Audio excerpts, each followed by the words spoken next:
فیضان مدینہ کراچی میں professionals forum کے تحت ایک سیشن منعقد ہوا جس میں رکن شورا عبدالوہاب اتاری، پروفیشنل فورم کے نگران و دیگر ذمہ داران اور مختلف شعبۂ زندگی سے تعلق رکھنے والے پروفیشنلز عاشقان رسول شریک ہوئے۔ نگران شورا مولانا محمد عمران اتاری نے سیشن میں گفتگو کرتے ہوئے کہا کہ آج ہم جن لوگوں کے لیے حلال کو چھوڑ کر حرام کی جانب بڑھ رہے ہیں، کل وہی لوگ ہمارے خلاف گواہ بنیں گے۔ یاد رکھیں، بد نصیب ہے وہ شخص جس کے گھر والے کل بروز قیامت اللہ پاک کی بارگاہ میں اس پر مقدمہ دائر کریں گے اور وہ ان کی وجہ سے جہنم کا حقدار ٹھہرے گا، لہٰذا دوسروں کے لیے اپنی آخرت کو خراب کرنا سراسر نادانی ہے۔ ہم مکلف ہیں ایمان سلامت لے کے جانے کے، یہ یاد کر لیں۔ تمہیں مسلمان مرنا ہے، ایمان سلامت لے کے جانا ہے، یہ ہماری ڈیوٹی، یہ مطلب یہ سمجھیے ہمیں اس چیز کا مکلف کیا گیا ہے۔ آپ کے ساتھ کیا ہوتا ہے، اس کے ساتھ کیا ہوتا ہے، اس کے ساتھ کیا ہوتا ہے، اپنی جگہ پر ہے، لیکن سب سے پہلے ہمیں اپنے بارے میں غور کرنا ہے۔ سب سے پہلے ہمیں اپنی سیف سائڈ لینی ہے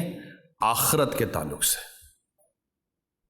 کیونکہ یہ وہ شخص ہوتا ہے جو یہ نہیں کر پاتا نا،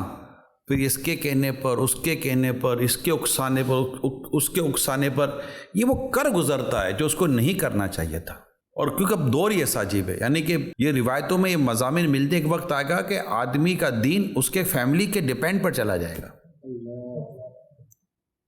کہ ان کی وجہ سے وہ جہنم کی طرف چلا جائے گا۔ نگران شورا مولانا محمد عمران اتاری نے سیشن کے دوران پروفیشنل اسلامی بھائیوں کو دعوت اسلامی کے ساتھ مل کر دینی کاموں میں حصہ لینے کی ترغیب بھی دی۔